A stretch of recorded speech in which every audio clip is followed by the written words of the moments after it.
Good morning, children. Today we'll take up the revision of present perfect and past perfect tense. Today's exercise will be based on the same. So before starting the work, just a quick revision of the topic. When do we use present perfect tense? Children, point 1. We use present perfect tense to express past action with no specific time indicated.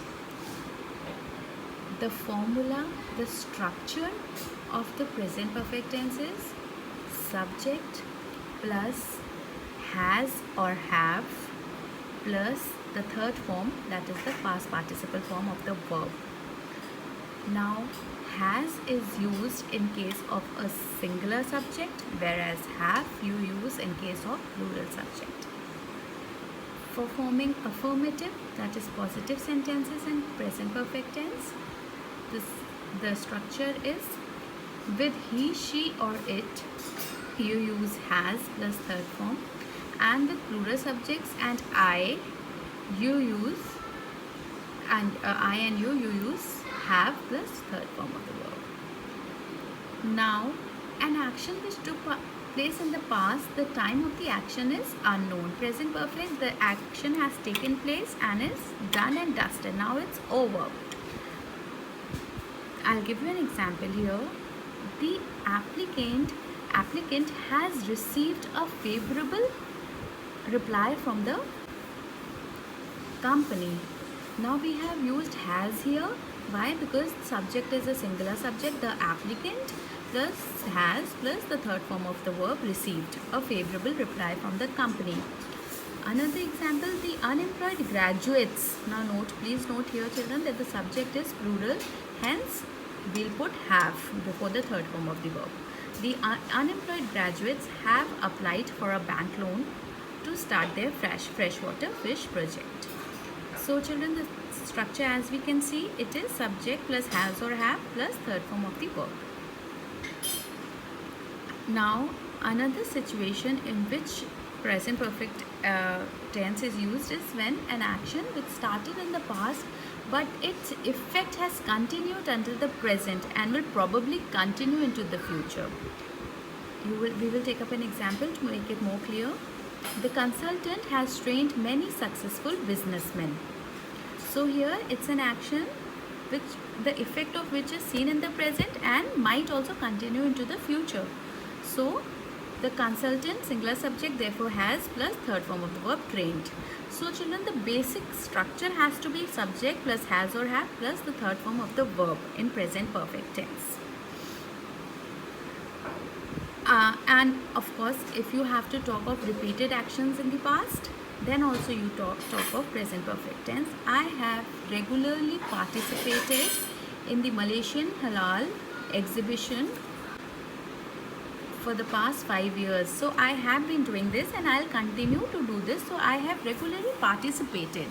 You have done an action a number of times in the past. That action has been repeated.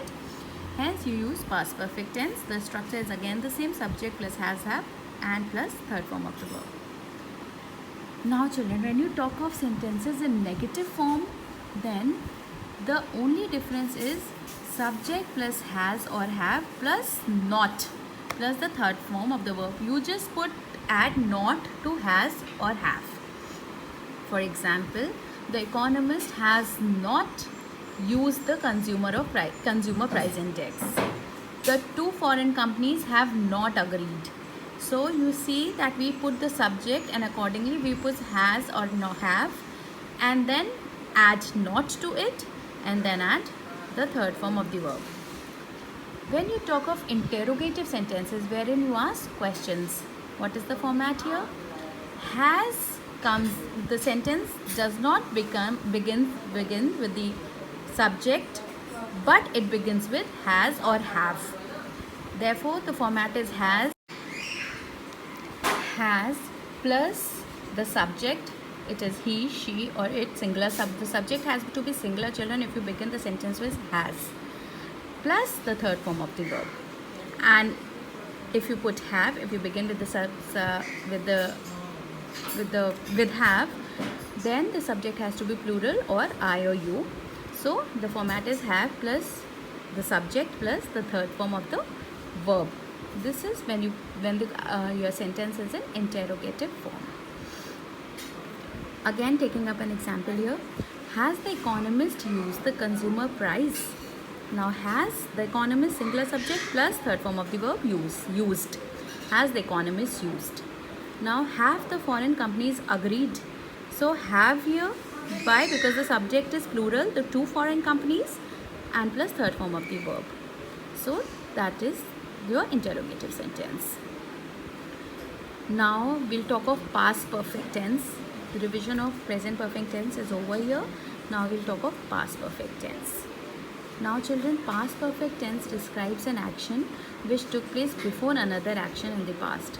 We have time and again discussed this, that if we talk of two actions that have taken place in the past, the action which took place earlier than the other action, that will be in the past perfect tense, whereas the action that has taken place after the past action, that will be in simple past tense. Now what is the formula? Children, the format of past perfect tense is subject plus had plus third form of the verb. Now children, please note here that had will be constant in past perfect tense. It has to be there. So the formula is simple: subject plus had plus third form of the verb. Now, as I have just discussed two situations or actions that happened in the past, we talk of past perfect tense with situations or actions that happened in the past. The verb of the earlier action is in the past perfect, while the verb of the later action is in the simple past. For example, the management trainee had prepared the report before she left for a seminar. So,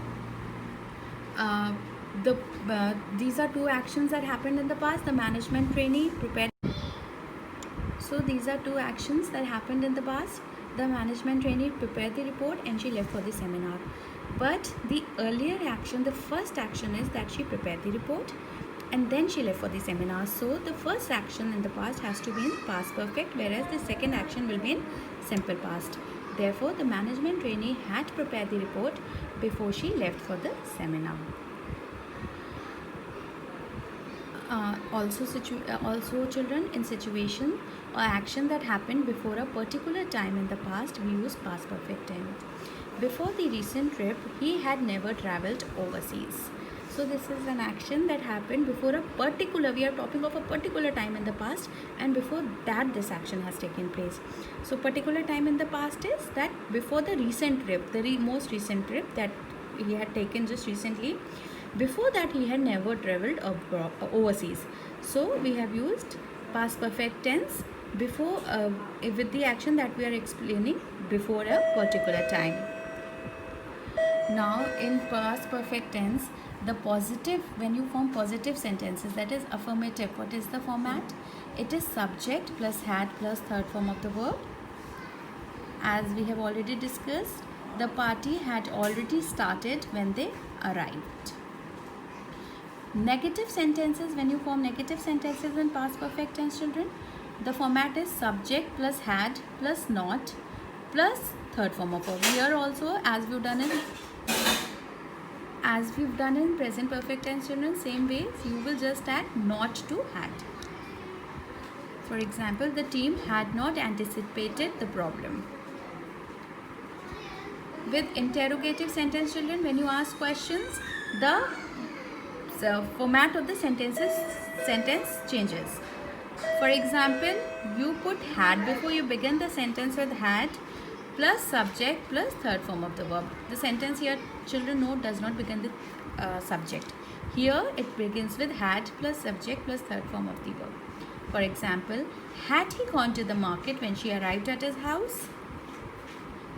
Okay, children. Now, please do the exercise.